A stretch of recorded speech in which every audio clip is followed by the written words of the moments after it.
10 seconds.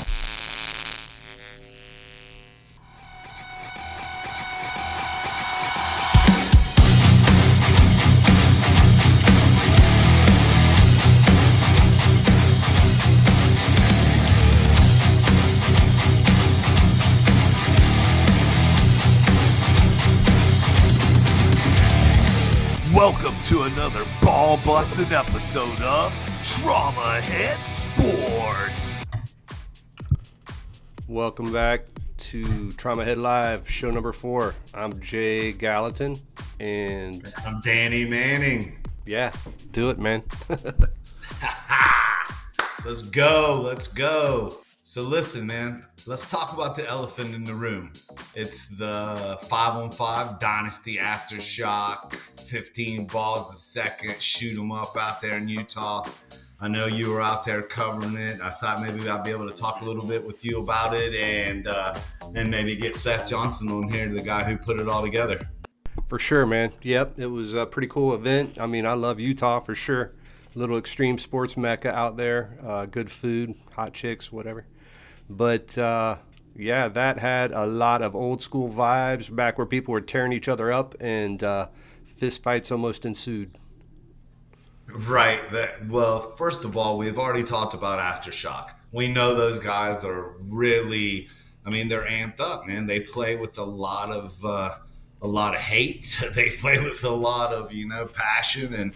And if Todd Adamson has anything to do with putting a team on the field, it's going to be a bunch of killers. Hey, we need a fucking gun. So let's just get that out of the way. And Dynasty, of course, we know you don't really have to say a whole lot about them, man. God, what hasn't anybody already said? They're the best to me. They've set the standard for winning in paintball. A lot of them are still destroying it right now, Greenspan being one of them. And I think he probably showed out at this event out west. And, I know Harrison Fry and a lot of their pickups are all passionate about paintball. Arturo, all of them are really gamers. So I'm sure going out there playing, Ryan, playing all the shots that Todd has put together, basically, I'm talking about A-Rod, Hosky, I know there was a lot of probably extra welts and a lot of welts being dealt out there. For sure. Yeah, talk a bit about I've already brother. seen that clip on of A-Rod and Ryan going at it. I mean, that was like the third point. They shredded each other.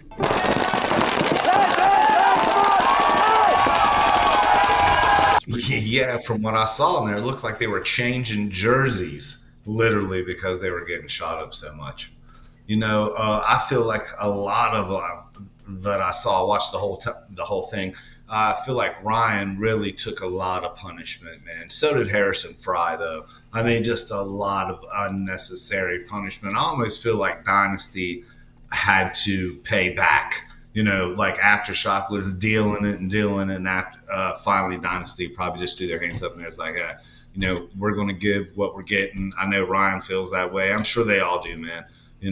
Joe Barrett probably, he probably gets him fired up a little bit too. And, I noticed there was a few different names out there on both those camps playing, and maybe, we'll get to talk a little bit about that with them later on. And I'm trying to get Todd Adams on here next. I'm sure we're going to get him on here and talk a little bit about what he's got going on in the pro world and the ICPL world, because he's trying to dominate both of them, I feel like, at one time.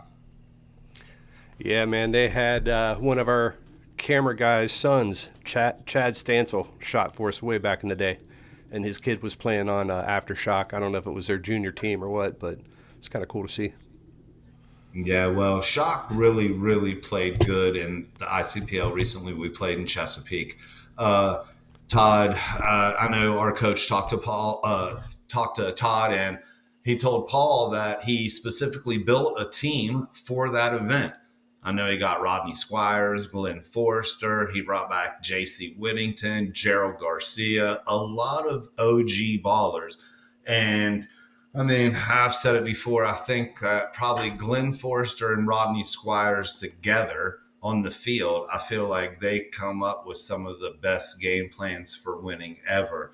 And then when you drop Todd Adamson in the mix with his aggression and his will to win. I mean, that's what he comes for. He doesn't come to hang out and make friends. He comes there to kick ass, take names, and go on to the next event. And that's definitely what he did at the ICPL. I feel like they came in there with a certain plan. They were going to play aggressive against everybody. They were literally running past other people's bunkers and taking their ditch on the trench field there. And, all together, I mean, there's a lot of them. LP played really good. Meter Ninos plays good. Of course, Hosky is undoubtedly playing good every game.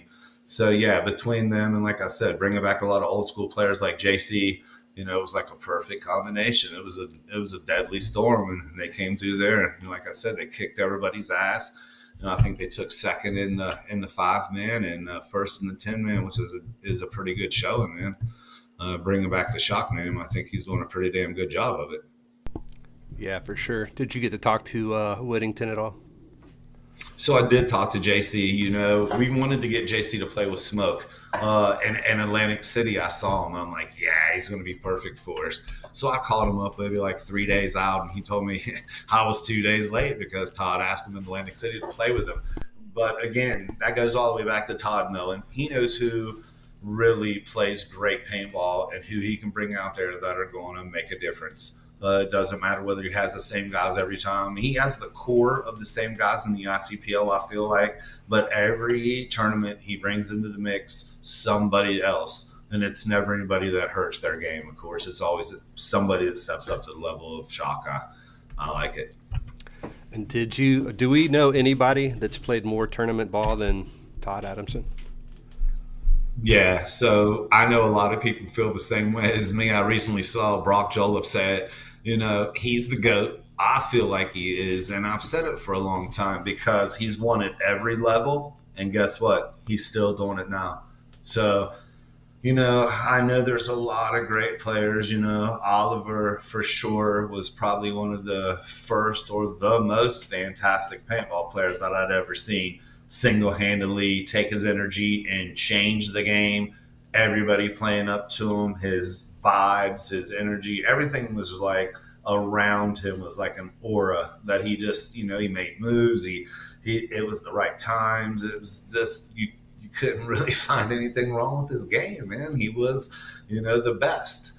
But for right now playing, I still think Todd Adamson played that entire time Oliver played, and before that, played the entire time he did, and he's playing right now and still winning and being part of a winning program, and that means a lot. On that aspect, I honestly think he is the GOAT. Yeah, that's what I was going to say. I think he's got at least another 5 previous years before Ollie and Dynasty and all those guys came on. Yeah, and it looks the way everything's going right now, he's probably got another good 10 on it. He's not done. Like I said, Tammy's out there with him on Aftershock. I love how Todd is real family as well. He might be not family integrated team like Paintball Fit, but he's damn close, man. Those guys that play for Todd, they are out there because they like him, they respect him, and they want to give their best, man. And that's why they go out there and destroy people. Yep. And we forgot to mention, of course, this episode is sponsored by who? PB Retro, man. The best goggles accessories in the game. The best custom JT goggles you can get. Deviate, Proflex straps, anything that you want there, you're going to get from them. John Dresser will hook you up. I know Damon and John really well. They have a really nice gig going on here. Tons of accessories. Like I said, have a lot of custom earpieces, a lot of custom straps. He's done some for Smoke. I've seen him do some really dope-ass far side ones. So, yeah, they have what it takes to win. If you need anything from Dresser or Jamin or Deviate Paintball, hit them up at PB Retro. PBRetro.com. Yep. Yes, sir. Yes, sir. I did. This is not actually a sponsor, man, but I have to mention them. They claim to be the best burgers in the world. I'm not sure about that, but Utah has a very particular, interesting burger of pastrami and Swiss on a burger, man. That shit's good. Yeah, it looks delicious. The only person I know who could literally, I have to have the Burger King on here. That's GP. He could tell us for sure. Greg Polly, nobody knows. Yeah, he's a hamburger authority. You know, I feel like, you know what I'm saying? Maybe between him and Brock, maybe, you know, I feel like they can tell you a lot about hamburgers right now, you know. Right. Polly, I think he's not a huge in and out guy, I don't think, you know what I mean? But I know they both like burgers. Oh yeah, I did have to Yeah, buddy. in and out on the way out too, man. I'm burgered out right now. But good time, man. Like I said, it's a place you want to go. I wish they would have a tournament or a national tournament out there. You know, there's a lot to do. The mountains are beautiful. Yeah, it looked like the scenery was amazing. You know, that was one thing I really liked watching. Nice fields. It was hard to take away from the action, though. I mean, Jesus God, they were shooting the absolute shit out of each other. I mean, it was incredible, dude. Very entertaining to watch.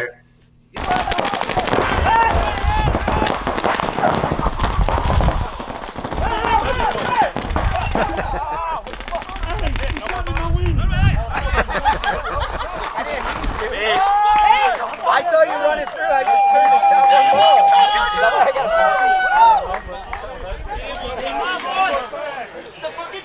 Yeah, I saw Harrison take probably 20, 30 shots to the back alone. I mean, it was like hamburger time. And eventually that's going to come to, you know, what I assume is going to happen out there, nearly throwing fists, especially when egos come into it and everything. Like I said, I feel like it's not anything against Aftershock because I love their aggression. But I feel like they kind of poked Dynasty in the chest by like, you know, we're going to shoot the shit out of you. Whether you like it or not, we'll shoot you out and then we're going to shoot you off the field. And that's basically what I saw the whole entire time. You know, that's why I'm kind of excited to talk a little bit to Seth about it and kind of get his take on, you know, basically what he thought, you know, happened out there, you know, how a lot of that, you know, 15 balls a second, you know, if he thought that changed it a lot. And, you know, I had just a few questions I thought I'd run by him, you know, get him on here, maybe hit him up. Yeah, for sure. The second half was really heated. I mean, how many balls can you take to the back without getting a little bit agitated? They were mad at the refs, saying the refs weren't pulling it on one team and the other, and, you know, yeah, they definitely want to give it back. Well, first of all, with those streams of paint and ropes they were shooting, I can't blame the refs for not wanting to run the hell in there every time. Right. But again, man, you're talking about Aftershock and you're talking about Dynasty, two of the most winningest organizations possible. Aftershock built on aggression, stomp your ass into the ground paintball, and Dynasty out there literally whipping everybody's ass and having fun doing it. You understand? Not that they're not aggressive, not that they're not playing with anger, but Dynasty plays with a lot of heart. And I've always thought that, you know, and it's just a whole lot different, you know, than Aftershock. Aftershock comes and they've always had that. So when you get both those teams together, I'm pretty sure there was going to be a lot of welts dealt and a lot of heated people were going to have some anger issues going on out there. And you cannot blame them. How about your camera guys, man? How was it for them to get in and get the action? You know, I mean, you're usually right in the thick of it, dude. So right, shocking. We set up expecting a lot of action in the snake, and I guess it was hard to get in there with people are laying in that. And really, there was only like 8 or 10 dudes that made the snake. So you know, the action was furious everywhere. Time. Yep. Yeah, I saw a lot of it going up the middle. You know, I saw Kyle Berry and Joe Barrett playing there. I haven't really seen. I've been watching every event, of course, but I haven't really seen Kyle turn it out this well. I don't think he's had too good of events these past for Dynasty, but he got right up in the action on there. He didn't mind getting in that shit, and he was deep in the action there. So, you know, I maybe wasn't questioning Kyle's playing ability because I know he's an absolute destroyer, but I was wondering when he was going to get that like black cloud off the top of him and just go out there and show him what he was made of. And, you know, this may not have been the right arena for him to do it in, but man, he shot him up there this weekend as well. You know, a little shout out to Kyle and I, you know, Joe Barrett doing the same thing, super, super aggressive, you know, both of them. I mean, Harrison Fry. And then if you flip to the other side, Aftershock is nothing but absolute monsters. So, you get those guys, and like I said, together, somebody's going to get shot up. Yeah, what is I that, know a Connor Kelly was dealing it 24-year grudge? I mean, how long have they been going back and forth? at least that long, and I don't think it's as much of a grudge as, say, Aftershock and the All Americans. It's like right. the Aftershock hated the All Americans. I don't think they ever had anything good to say, anything good for them. But I don't think there was a super grudge from Dynasty and Shock. I just think that there was a thing there that Shock were older. They were a lot more mature team, and Dynasty were the new kids on the block out there kicking ass, taking names, and Aftershock was one of those names. You go all the way back to 2002, I think it was, on the controversial World Cup. At the end of that, I was at both ends, and there was a lot of hate there at that time. There was anger. People say stuff when they're pissed off. But at the end of it, both those teams kept on winning. Both those teams kept on destroying people, and it went on. But like personally, I saw those teams battle back and forth all these years, and like I said, for a while, Aftershock kind of faded out, and Dynasty still kept destroying people. Aftershock was struggling for a while. I mean, they literally relegated their pro team, and they just weren't doing what they needed to do to keep it up. And I feel like Todd taking Aftershock over, bringing Todd Martinez in, bringing the guys that he brought in. And to be honest with you, I thought at first it was kind of a joke to me. I thought they were going to try to rebuild the old Iron Man and put a couple individual killers in there and start up the mix and make a brand new team. And I was like, they're going to struggle. But something happened, man. Those guys got a lot of energy and a lot of fire in their ass. Not to mention picking up Connor Kelly. Hoskinson is an absolute destroyer. When he's on, he is on. It's hands down, he's a great player for them. And like I said earlier, A-Rod and then the other fillers they have filling in with Connor and the other guys, I just feel like they're a hard team to beat. So that coming back, and that being said, Aftershock I feel like is back, and Dynasty is going to have to step up and start bringing back to being the old Dynasty, that we know of, where they go on the field. Everybody expects them to win. And it's a disappointment for a lot of their fans when they're not winning. And I know damn well it's a disappointment to them. So, losing Chris Shear, I feel like I thought was going to hurt him. To be honest with you, I didn't know if Joe was going to be able to step up. I didn't know if Kyle was going to step up. I mean, we know Harrison, and like I said, we know Arturo, we know Brian and Yosh. Those cats all play super great paintball.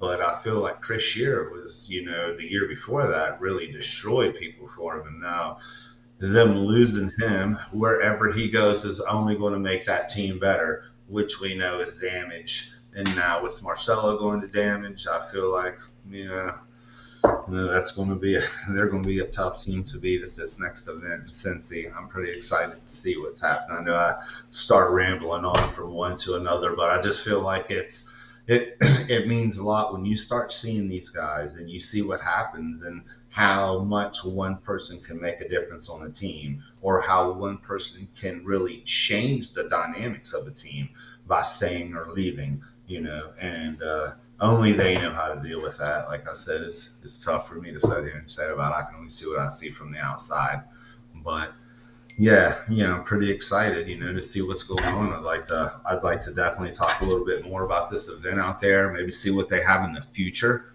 for this next event, if there's another one coming up, if they're going to have some other teams maybe playing in it. And, I just maybe talk a little bit about everything with them. Yeah, I think he said he's got Heat and Dynasty are coming back out like October-ish in the fall sometime. I'm not sure. So I saw that it was that he was catching a lot of flack. I know from the sound and from the actual production. And for me, it's hard because I feel like Traumahead's really you can't beat it. So for someone being there, seeing the action and kind of seeing their end production on it, I felt like maybe everybody was a little slighted on the action. I'm not sure what I was even expecting, to be honest with you. I know I watched everything from the beginning to the end. I didn't turn away. You understand? It was exciting to me. But the excitement part was the feeling like when the fight was going to literally break out, when someone was just going to throw the guns down, when they were, going to break it down to straight MMA or the first takedown, what I was ready for. So, the audience said they really liked being that close to the pits, like the way he built the sideline. A lot of the VIP were right in between both pits, and so when they came in there and they're hot, or it was really a treat for the spectator. Yeah, right. Because I know tension was building. You know what I mean? You know what I'm saying? Anger, I'm sure, was at the top of everybody's list after you get the shit shot out of you 25 times. I have to say, Greenspan kept his demeanor. I mean, he kept calm. He was definitely not enjoying getting overshot, but he never really got angry. So yeah, right. That's probably even another just stab in the heart of aftershock. You know what I'm saying? For him not to start, bitching about what he's not going to do or he's not going to take it anymore. I feel like Ryan has probably been shot so many times that shit is the last thing he's worrying about. But like I said, 20 in the back, 20 in the side, or that's enough, man. Everybody has a breaking point, and I'm not sure if Ryan's was 25 or 30 balls, but whatever it was, I feel like he did hold his composure.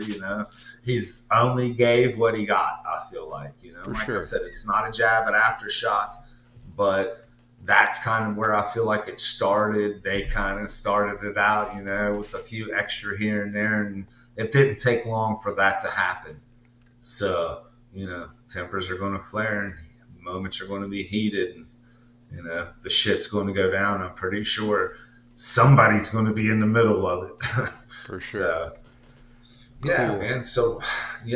So how about the weather? Everything else was good out there. I know I asked you earlier about the event and the venue.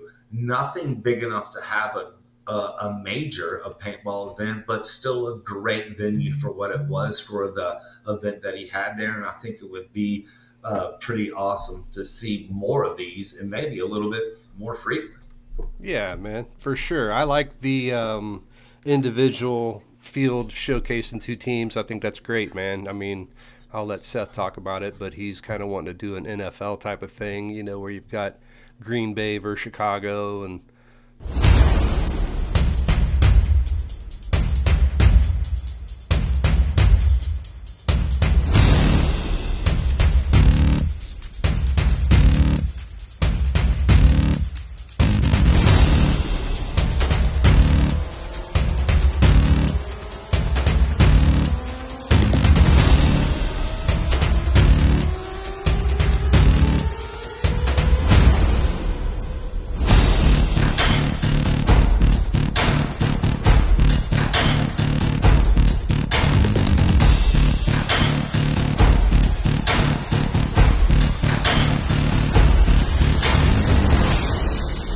I'm going to talk with Seth Johnson from Vendetta Paintball. He recently put on a 15 balls per second event with two legendary teams, Chicago Aftershock and San Diego Dynasty. And it was a standalone event out in Utah at his own field. And I thought maybe we'd have him on here, get a couple questions in, talk a little bit about how the event went, how he had the idea of putting it on, where he thinks it's going to go, and maybe go some things from there. So let's bring Seth on to the show. Hey, Danny, how's it going, man? Good, brother. Good, brother. I'm glad we got to get you in here. I know it's kind of tight sometimes to get somebody in here, especially so close to after an event happened. Yeah, for sure. But you make it happen. I'm I just got back from Idaho, so I was on a 3.5 hour drive. Traffic was bad, and but I'm here and I'm happy to talk and glad you guys have me on the show. Right on, right on. So let's talk about the elephant in the room. I love this whole thing. 15 balls a second. I love the whole idea of having it, having in one area like you did, having just a standalone event. I like the idea of who you brought there with Shock and Dynasty, two teams that I feel like have rivaled each other in paintball for a long time. Shock starting out being, a winning Dynasty coming in, and then Dynasty actually coming in and making themselves where they are, Yeah. And still doing it right now. So, let's talk a little bit about how you came up with the idea and kind of what you were looking for and kind of how you did this whole thing. Yeah. So the idea kind of stemmed from, so I've been playing paintball for a long time, since 99 roughly. And I kind of always thought that, professional paintball needs its own platform and they need to be playing matches, right? Like we don't want to be playing divisional tournaments like we do now. Like, at least I don't think we should.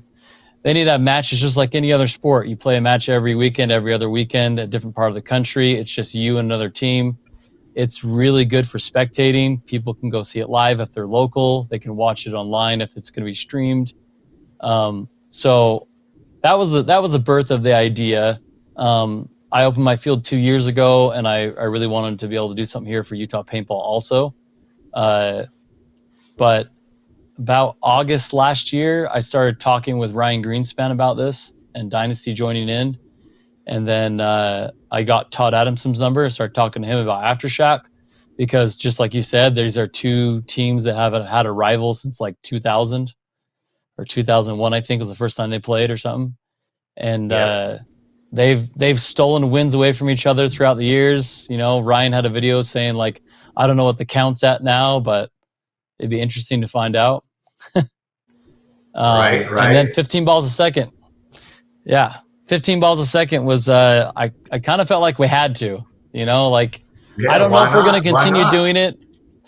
Yeah, it was, I'll tell you what, I wish you could have seen it live. You asked Jeff. I mean, it sounded like machine guns going off. I mean, I was not quite, I didn't join paintball. I watched it on TV, but I never like played 15 balls a second live in a tournament setting. So for me, this was the first time hearing it and seeing it, and it was intense. I mean, I think everyone at the tournament, especially the VIP area along the snake, just watching those guns rip and hearing, even if you close your eyes, just listen to those rip 10 guns up the break. It was something to hear. I can tell you that. So, and the stream, it didn't, even if it was the best stream in the world, had no problems, it wouldn't have done it justice. Like this event was made to be live from the beginning, and there's a reason for that. So Right.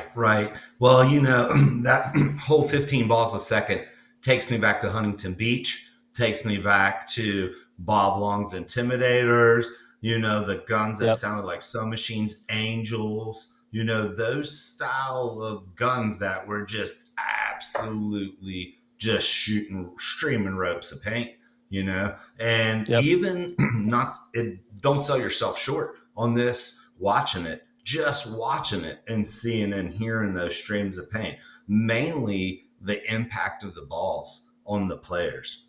You understand? Like, that kept me. So I just told Jeff, that's what kept me. I did not turn away from it because I knew that at some point, all that was going to end up building to a huge crescendo of anger, and so somebody was going to snap. And I'm like, anytime it's going to happen. So yeah, for sure.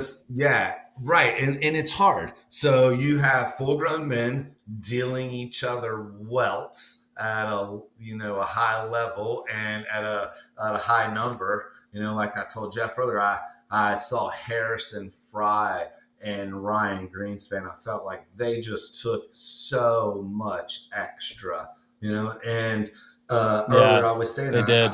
I feel like Aftershock started it, like, hey, from the points that you watch, editing or the games and how they went in that order. I felt like, maybe they kind of started it, or maybe I felt, they were like, we're going to shoot them up. After we shoot them, we're going to shoot them on out. A-Rod, I feel like he pulled the trigger on the first one, and then from that it was on. They're going to shoot each other up. Well, that $1 million clip that NW Painter got at the tournament of A-Rod and Ryan toe to toe, blowing each other up, that was only the third point. Like, that wasn't deep in the match. That was the third point they played. So the fuse got lit pretty early, and I can't say for sure who started doing it first, but at some point it didn't take long for both of them to be doing it, and then it was just it was wild. We kind of had to pull the reins in on a little bit, even threw some more refs out there trying to keep it under control, because it was definitely getting heated. And I get it. You take 20 balls to the side, face, and back. It doesn't really make you feel good, and your teammates are kind of like, well, if he's going to put it on him, then I'm going to put it on them, and so it can definitely get out of hand if you're not careful. Right. That's what I said. I saw that it was almost like, if I'm getting it, I'm giving it, and if you did it to him, I'm doing it to you. So Yep. I don't know, man. I thought it was kind of cool. I like ag paintball, and I think it was really cool to me. Traumahead's always kind of been like, that's our highlight reels of people just getting absolutely annihilated. And I feel like your event probably played right into our hands of what we like to see in Traumahead, and kind of what our fans like to see. So I'm glad you did it, dude. For sure. Did you say you're thinking about reducing the number of balls at the next event? So we might try the next event to go to 12-5 instead of 15, and the only reason is, so none of the pro players, they all said it didn't feel like it changed the game, other than you can't get through a 15 BPS lane. But the kind of what we're just talking right now about, it's 15 balls a second. What I saw was that it's so hard to ref. So you start talking about overshoot penalties. I mean, a stream of 15 balls a second on any level is going to be overshooting if they all hit you. If you stand up into a lane or a rope that someone shot at you, that's going to be overshooting, because you just got 15, 16 balls put on you. And if multiple people are shooting at you, it's even worse. So, I mean, no one likes getting shot a lot, but no one complained about that. But I just saw, for the refs, they were struggling to keep an eye on what was going on, who was shooting who, and if it was overshooting or not overshooting. And I just think in the end, with how advanced the sport has got, I think it might just be a little too much. And so we might try going to 12-5, like PSP days, and see if that makes it more manageable. If it doesn't make a difference, then we might just go back to 15. But it's something we need to try with pro teams and see how they handle 12-5, because the way I describe it is that when you're shooting 10-5, there's like a 15, maybe 20% chance that you're going to slip through a lane when you're running through a lane. 12.5 balls a second, maybe 5% chance you're going to slip through that lane. 15, Yep. no. It's just, No way. it's not going to happen. There's no way you're getting through a 15 ball a second lane. So to me, I was just kind of like, well, maybe 12-5 it still gives you that sound, like that really high rate of fire, but it would be easier to manage on overshooting and reffing for the refs, and just keep things under control a little better. Because back in the day, when they were playing 15 balls a second, they didn't really know how to run and shoot like they do today. The game has definitely evolved skill-wise. And so I think that aspect has kind of changed. If this was still 2005, 15 balls a second would still fit perfectly. I think maybe it's just changed a little bit, but there's nothing set in stone right now. We're still experimenting. This is just the first match we've done. We're going to do more. My ultimate goal is to have a full season of this, like 20 games that pro teams play. So that's something to look forward to. And if 12.5 works better, we do that. If it doesn't, maybe we stick with 15. maybe we go to 10-5. I don't know, but whatever makes the format exciting but still manageable for the refs and everyone to keep it under control is kind of what we're gonna have to go to in the end, because ultimately we're trying to make a platform for pros to play on permanently and make a better living than they currently are. So we kind of need this to work on multiple levels, not just the excitement factor, but still want to keep that excitement factor. So it's just wow when you watch it live, you know? So we Yeah, know man. the two hamsters that you put in the wheel the first time, Dynasty and Aftershock. Do you have any other ones that your next maybe Royal Rumble that you have that you want to put together?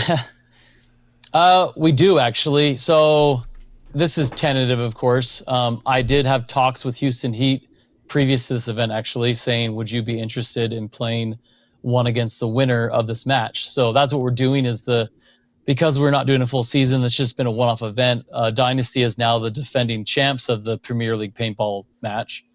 And so Heat is tentatively on the schedule to play Dynasty, and it would be in the fall. We're Nice. not sure on the date because obviously there's lots of tournaments going on. I gotta balance where it fits in the calendar, but it would be Dynasty and Heat. But we do also have a couple other pro teams that are interested. Um, I've been in talks with Fit, with Hurricanes. There's a couple other that I've mentioned it to that I haven't got any answers back from them, but we kind of want to keep these lined up, you know, like, hey, if whoever wins this, do you want to play the winner? Like, I always want to have something in the bag for next time so that we're not scrambling trying to find a team, because obviously if I can't get two teams to play a match, there's no point in going forward with anything else because there's no match. Right. So I think a lot of people would be super stoked for Fit to come on out and show what they're made of. Like they're kicking ass now. They're going to go right out They there, are. I feel like, and fit right in with whatever it is, 12, 15, whatever you decide. I feel like that is like going to be right up their wheelhouse. Just another day at For work sure. for Paintball Fit. They're going to go there. They're going to show up and probably show out. You know, we were talking about this earlier about paintball and family. And I think Todd Adamson bringing Aftershock back together, building a program back that you could literally say, hey, Shock is back. They're able to compete. Yep. And they're able to win, not just be out there with everybody. It's not a participation award for Todd Adamson. And I think this type of thing just fuels his fire. You know, we played Totally him does. in the ICPL series, and he always focuses on winning. That's what he wants to do, and he's going to do what it takes to win. He's going to build the team that it takes to win. He literally just said he did that for this last ICPL event, and he did. He brought players that he hasn't brought out in a long time, like Rodney Squires, like Glenn Forrester, Gerald Garcia, JC Whittington. Those guys very seldom constantly play paintball. I know JC never plays. Gerald hardly ever plays, but Todd knows when he gets them all together, they're all fired up and they're ready to go. And so, you know, I think Shock, you know, Todd bringing them back and making Shock another powerhouse team is great for paintball. And for this type of match, it's perfect. Yeah, I said this on the coaches podcast that it was really cool to see it come back, not for a lot of reasons that you just mentioned, but also that, you know, Aftershock, the brand died on a really low note, right? 2018, they disbanded. Yeah. And they weren't really winning when they disbanded either. I think they had, you know, a couple good tournaments and that was it. And so to see it come back and do so much better it just warms your heart. You know, if you're an old school fan that remembers the glory days of Aftershock, it's kind of like, wow, this could happen again. And this brand really is coming back. And since it is one of the oldest names out there, you know, like Ironman and Legion and Dynasty and Aftershock are the four oldest names by far in the sport. And you just don't want to see them go away. Like you kind of want the legacy to continue as much as it can. And so Todd's done that. And what a lot of people may not know about the match we just played was that Todd actually brought mostly his semi-pro team out. Mm-hmm. So he had a core. He had Clay Hughes, Trent Nitta, A-Rod, and then what was his fourth? Connor Kelly. And then the rest of these guys were all their semi-pro guys. So not throwing any shade towards Dynasty in that they won, but this wasn't the A team, you know what I mean? Like, this was a mix of A and B. And so the fact that Shock was able to throw punch for punch, most of the match they were 1 point away from each other. Like, it wasn't until the last maybe quarter of the game where Dynasty started running away with it. Before then, it was neck and neck. Like, they kept being tied, kept going 1 point ahead, tied 1 point ahead, and it would swap back and forth. So that really says something for what Todd's doing with his program. And even though it's not winning yet, it makes me think that it won't be too long till they do start winning tournaments and getting back to the top. So that's pretty exciting to see. Yeah, you're right. We respect your efforts, man, but I understand you're getting some criticism.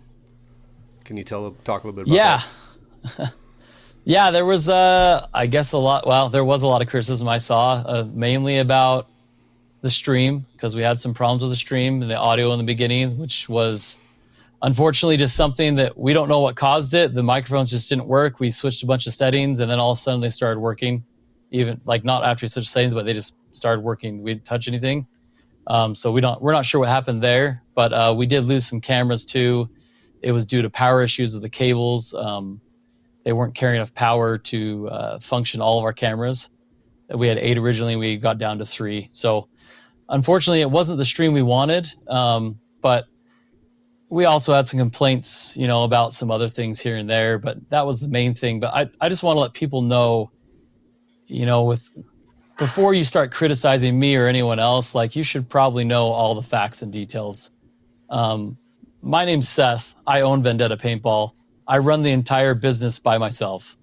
I run the field. I do the maintenance on the field.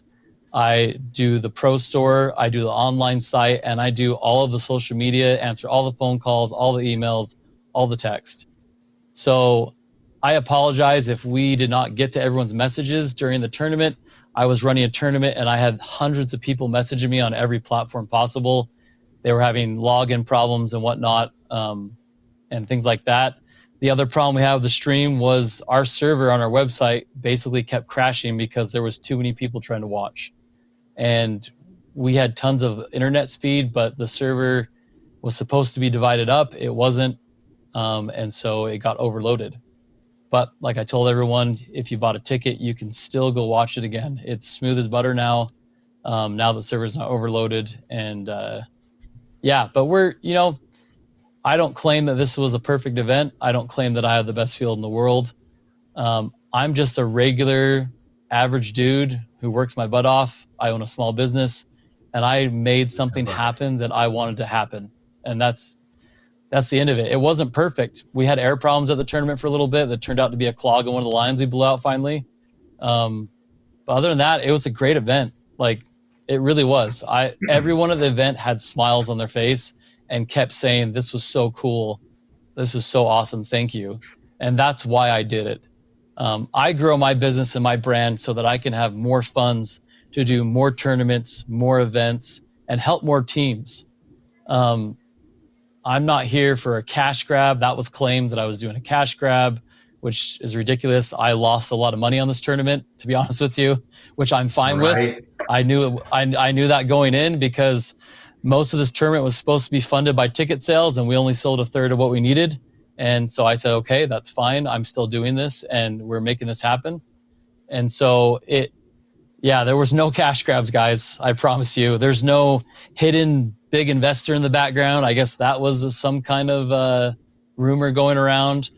I wish there was a big investor that could have helped me out. That would have been fantastic. But there wasn't. It was just money out of my own pocket. And I'm not rich. I'm just your average Joe. So I just knew I wanted something to happen. It was a dream of mine. And, I had to do whatever it took. And there was amazing people along the way. Our live stream was not supposed to happen. We had companies that kept saying they were going to do a production, then they backed out. Then we had companies that said they would do a live stream, they backed out. And so 2 weeks before the event, a guy from my paintball team spent thousands of dollars and bought cameras, switchboards, SDI cables, monitors, and he spent countless hours of the field trying to get it all set up and make it happen for you guys so you could have a live stream because people kept asking for it. And we still had a bunch of problems. So it's we did everything we could, and that was the best we could give, and I'm not ashamed of it. And I feel like you would be pretty tough to do better on your very first try with a prototype event that you've never done before. So, be kind to each other, guys. I love everyone in the paintball community, and I want people to succeed, not fail. So, No, Hey you did a man, great that's job. much respect. It's much respect to you, dude. And it sounds to me like you're just an average guy busting his ass to make something happen. Man, that's what it takes, man. There's a lot of people out there that don't want to put in what it takes to make something happen, and they are the first people that point their fingers or want to talk crap or be the first critic and have no idea or even have a dog in the fight, but they still want to be the person who jumps on to criticize this or that. And we really respect you for bringing this type of event out. I really like the fact of Dynasty and Aftershock playing each other, and I think a lot of other people did. There's tons of other rivalries out there, and I like the idea of you going on with it, winner playing the next guy or winner playing the next guy. And I feel like what you have is a good thing, and I really hope that it keeps on going for you because I'm super stoked about it. Everything's going to have hiccups. We can tell you from the beginning of Traumahead Sports, from Jeff's basement to production rooms and sound rooms, it just was struggling sometimes along the way to get where we needed to be. But as long as we were willing to put in a little bit more work, before you knew it, we had people wanting to know when the next episodes were coming out. They tell me, Looks like he unplugged himself, or who knows. We'll have to see what happens, man. Damn. There you go. What happened? Internet issues. You might have some lag or something. Yeah. Some internet shit, man. This shit's hard, man. It's not, you can't just put on a perfect production. But again, I respect you walking towards it, and dude, the first is the worst, and I'm sure they're only gonna get better from there. So we appreciate you. Well, I want to say thank you to you, Jeff, too. I mean, you reached out to me and just wanted to come out and make something happen too. I mean, every other production company we talked to wanted thousands and thousands of dollars to show up, and you were willing to come out and get content and make something happen for this event, and that means a lot, dude. Like, there wasn't anyone else who reached out. No one else cared. Everyone criticized that I was charging $75 for media and said that I was doing it the wrong way, but no one tried to say, hey, I can come do this, or, so it takes a village, they say, and it's true. Yeah, I appreciate it, man. Dude, production companies see money, they want to come out and make, $5,000-$10,000 to film that, but they don't know how legendary what you were doing. I mean, that rivalry that's the two best teams at one point anyway in paintball. I mean, that's a legendary event you put on, and if they were paintball dudes, they would have known that. Let's see, I think Danny's Absolutely. back. Here we go. Back? Come on back, Danny. Yeah, sorry about that, old buddy. I don't know what happened You're there, fine. man. We're going to get bitching. People are going to bitch at us. Oh, you suck. Yeah. Your web stream sucks. Hey, they can say whatever they want. They know how we are and they know how we roll. If they don't like it, they kick rocks. Right. That's the same thing I feel about your criticism that you got, brother.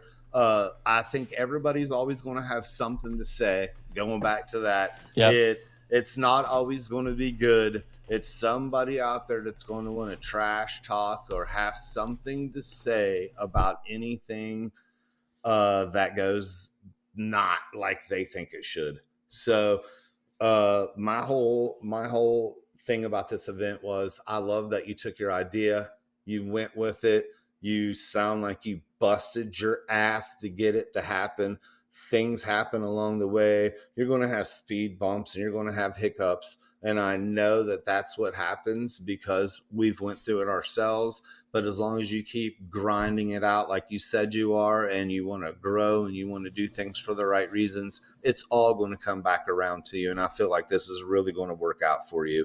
At Traumahead, we want it to work out for you, you know, because this is the kind of thing that I feel like will grow our sport. It will be more spectator friendly. Sometimes that you can lose a little bit of what's happening on the paintball field. If you bring someone new in, like at my job, I have 100 people in this giant office. We have 60-inch TVs on every wall. I put them on, and I run the NXL every event that's playing. So many times they come to the TV and they look at it and they want to know what's happening. So you try to explain a little bit of what's happening, and they can understand, and you know, they learn. I feel like when it's just a grudge match and they're like, yeah, these two guys are going to play, it's going to be for this amount of time, you're going to have a ton of different angles, you're going to kind of see it from all different levels, it makes it a little bit more exciting, or maybe even viewer friendly for me to explain to someone or for someone else to understand what it does. So yeah, I love the idea of what you're doing. I understand that 15 balls per second. I was questioning the referees being able to get in there. Even just every referee is wanting to do the best they can, but you don't want to get Absolutely. in that. Yeah. So no, and it's rough. I mean, the old days was armbands, so it was a little it's a little different now. You know, it was mainly like, oh, you got shot, and let me go pull your armband. And they run away from you. Now it's like you're trying to judge: was that shot a good shot? Was it an overshoot? It's a lot to handle, 15 balls a second. But you know, like I said, we're gonna try something else and see if it works better. You know, even the NXL right now, you know, they tried 13 and a half, I think, and 12 and a half at that little exhibition thing they did a couple tournaments ago to try and some different formats and stuff. So, you know, they're playing around with stuff too. I think 12 and a half is going to be the sweet spot, to be honest. I used to play 12 and a half a lot, and I felt like it was a really good BPS for be able to move, but also hold lanes. You will get overshot a little more, but not tremendously more than 10. And so I think that's going to be the sweet spot for us, but we got to test it and see what happens and just see, you know, the next match, if it works better or not. But you just got to make it happen. When you know, I was telling Jeff, like I said, I appreciate him so much because he reached out to me and said, hey, I want to come and make something happen at your field for filming it. He wasn't like, hey, I want to come to your field, you know, I need $8,000 to do this, or, you know, or whatever, what's in it for me? He just said, I want to do this for you. Well, I got to get a crew together and we're going to film this and make a cool video. And I said, that's awesome. I've watched Traumahead for years and years. I've probably watched all your videos at this point. I love all the old school stuff and the newer stuff. And it's just, you know, you guys make quality product, and especially for people that are, who played back in the day, or at least watched it, you know, like it's kind of cool to watch matches I watched on ESPN as a young teen, and then to get to rewatch them on, you know, YouTube, like the Spider Cup with Naughty Dogs and Dynasty, you know, like that's super nostalgic for me. And I think there's a lot of people like me that, you know, they feel the same way. So this whole match was nostalgia, and it is the ultimate grudge match. Even though Aftershocks of Rebirth, it still doesn't change. I feel like it's just as heated as it was in 2002. Yeah, like I said, if Todd has anything to do with it, he's going to put his stamp on Aftershock, and he's going to bring that name back to being what it was before, you know. And I really appreciate what you said about Traumahead. I mean, Jeff's always been a dreamer. I've always thought he was a visionary. He tried to do things a lot different. And the way that we showed games, the way that we made production and try to bring it out the next event, you know, I just thought it was a whole lot different. So if anybody would like to get a hold of you, how could they get a hold of you? The best way is just to, if you just Google Vendetta Paintball, it comes with all of our contact info, or just go to vendettapaintball.shop. Has our phone number, email, everything on there. You'll get a hold of me. That's, like I said, I answer all the emails and phones and text. And I encourage people to reach out if they want to, they need something, they want to play the field, they're interested in being involved in one of our events. yeah, feel free to reach out to me. I'm all about involving as many people as possible. It's like I said, it takes a village to make something like this happen. And I didn't have a village. I had a handful of guys and me, Right. but Good you know, dudes, the more the merrier. Yeah, Yeah, we you had. must They were all run good with dudes. you must run with a good group of people, buddy. Yeah, 'cause Utah. when I do. that happens, that's what it takes to make it happen, brother. Yep. Well, man, I really Absolutely. appreciate you having coming on here tonight and talking to us. We kind of had some questions, like I said, we wanted to ask about. I know a lot of my buddies and a lot of people had messaged me and said, "Hey, can you ask this? Can you talk to them about that?" And so I think we covered pretty much all the bases tonight, man. I really appreciate you Awesome. taking the time to even come on here and talk to us about it. Yeah, and But I do want to super- say, we Go have ahead. killer footage. I mean, I'm just loading it all in now. It won't be out. I'm not trying to put it out on the weekend. We're going to do a really killer job on it. We had 3 cameras and I'm a excited. drone. So we've got the overhead. But even more than that is when you watch the action in the pits and the drama and the human emotion, I mean, and especially the more they get shot, it gets crazy, man. So I think this is going to play better than just a regular match. I'm pretty into it. I'm super excited, stoked dude. to see all the footage. Yeah. Great camera guys. Awesome. Appreciate the hook. Awesome, man. Awesome. Well, Jeff, are we going to roll this out, buddy? I really I think we appreciate better call it. it a day. Damn near an hour. Nice, man. Right. Yeah, thanks, Seth. I really Perfect. appreciate you taking the time. Yeah. old Thanks, buddy. Danny. Yeah, take it easy. Yeah. brother. Anytime, guys. Whatever you need. You too. talk to you soon, buddy. See you, bud. Yes, sir.